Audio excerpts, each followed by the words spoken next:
Hello నమస్తే, welcome back to my YouTube channel వెసీ Paradise.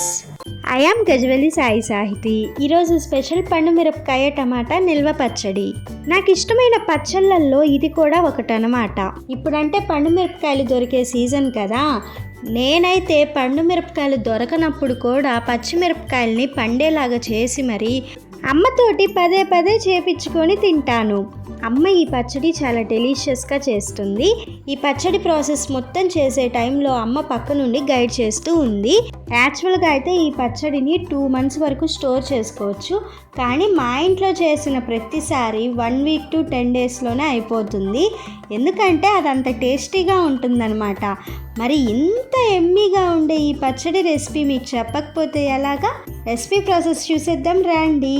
Let's begin the recipe process. First అయితే టొమాటోస్ను తీసుకొని శుభ్రంగా వాష్ చేసుకొని ఇక్కడ చూపిస్తున్న విధంగా ఒక్కొక్క టొమాటోని 4 pieces-గా కట్ చేసుకోవాలి. ఇక్కడ నేనైతే 1/2 kg టొమాటోస్ని తీసుకున్నాను. దానికి తగ్గట్లుగానే మిగిలిన ఇంగ్రీడియంట్స్ కొలతలు కూడా చెప్తాను, మీరు దాన్ని బట్టి అడ్జస్ట్ చేసుకోండి. మీరు తినే టేస్ట్ని బట్టి పండు మిరపకాయలు తీసుకోవాలి. నాకైతే పచ్చడి కొంచెం పుల్లగా తినడం ఇష్టం కాబట్టి 200 grams మాత్రమే పండు మిరపకాయలు తీసుకున్నాను. ఇన్ కేసు మీకు కొంచెం స్పైసీగా తినాలని ఉంటే 250 grams తీసుకోండి. వీటిని కూడా శుభ్రంగా వాష్ చేసుకొని ఈ విధంగా ముక్కలుగా చేసుకొని పక్కన పెట్టుకోండి. ఇప్పుడు 50 grams చింతపండు, 25 grams వెల్లుల్లి రెబ్బలు కూడా తీసుకొని పక్కన పెట్టుకోండి. అలాగే 25 grams అల్లం తీసుకొని శుభ్రంగా వాష్ చేసుకొని ఈ విధంగా ముక్కలు కట్ చేసుకొని పక్కన పెట్టుకోండి. వీటితో పాటు ఒక 5 grams మెంతులు, గుప్పెడంత కరివేపాకు, మీ టేస్ట్కి తగ్గట్లుగా 70 నుంచి 80 grams కల్లుప్పు, ఒక 1/2 teaspoon అంత పసుపు తీసుకొని పక్కన పెట్టుకోండి. ఇప్పుడు నేను చెప్పిన ఇంగ్రీడియంట్స్ అన్నిటినీ కూడా గ్రైండ్ చేసుకోవాలి. మీరు రోట్లో అయినా రుబ్బుకోవచ్చు, లేదా మిక్సర్ జార్ అయినా యూస్ చేసుకోవచ్చు. In case mixer jar use చేస్తున్నట్లు అయితే ఇక్కడ నేను చెప్పే స్మాల్ టిప్ని ఫాలో అవ్వండి, టేస్ట్ పర్ఫెక్ట్గా వస్తుంది. ఫస్ట్ మిక్సర్ జార్లోకి మనం తీసుకున్న టొమాటోస్లో నుంచి సగం యాడ్ చేసుకొని దానిపైన మిగిలిన ఇంగ్రీడియంట్స్ అన్నిటినీ వేసుకొని మరొక సగం టొమాటోస్ని వేసుకొని అప్పుడు గ్రైండ్ చేసుకోండి. ఇక్కడ చూపిస్తున్న విధంగా కొంచెం కోర్స్గా గ్రైండ్ చేసుకోండి.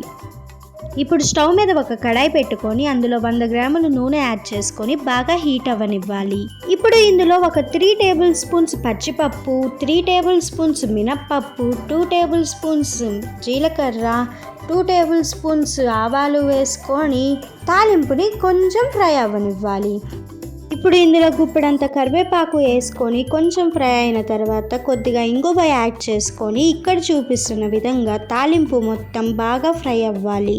ఇప్పుడు ఇందులో కోర్స్గా గ్రైండ్ చేసి పక్కన పెట్టుకున్న పచ్చడి మొత్తం యాడ్ చేసుకొని బాగా కలుపుకొని లో టు మీడియం ఫ్లేమ్ మీద మధ్య మధ్యలో తిప్పుకుంటూ పచ్చడిలో నుంచి నీరు మొత్తం పోయేంత వరకు తాలింపులో ఇలాగ ఫ్రై చేసుకోవాలి. పచ్చడిలో నుంచి నీరు మొత్తం పోయి దగ్గరికి రావడానికి కనీసం 20 నుంచి 25 నిమిషాలు పడుతుంది. ఒక్కొక్కసారి ఇంకా ఎక్కువ టైం కూడా పట్టొచ్చు, ఓపిక్గా చేసుకోవాలి. అండ్ ఫైనల్లీ చూడండి, పచ్చళ్ళలో నుంచి నీరు మొత్తం పోయి ఇలాగ దగ్గరికి వచ్చింది. ఈ స్టేజ్లో స్టవ్ ఆఫ్ చేసాము అంటే ఎంత టేస్టీగా ఉండే పండు మిరపకాయ టమాటా నిల్వ పచ్చడి రెడీ. పూర్తిగా చల్లారిన తర్వాత 8 కంటైనర్లో స్టోర్ చేసుకున్నారు అంటే 2 నెలలు ఈజీగా నిల్వ ఉంటుంది. మరి ఈ పచ్చడి రెసిపీ నచ్చిందా? అయితే ఖచ్చితంగా ఈ పండు మిరపకాయ సీజన్లో ట్రై చేసి చూడండి. Stay tune for more interesting recipes. Please do watch, like, share, comment and subscribe to my YouTube channel. Thank you for watching. Bye bye.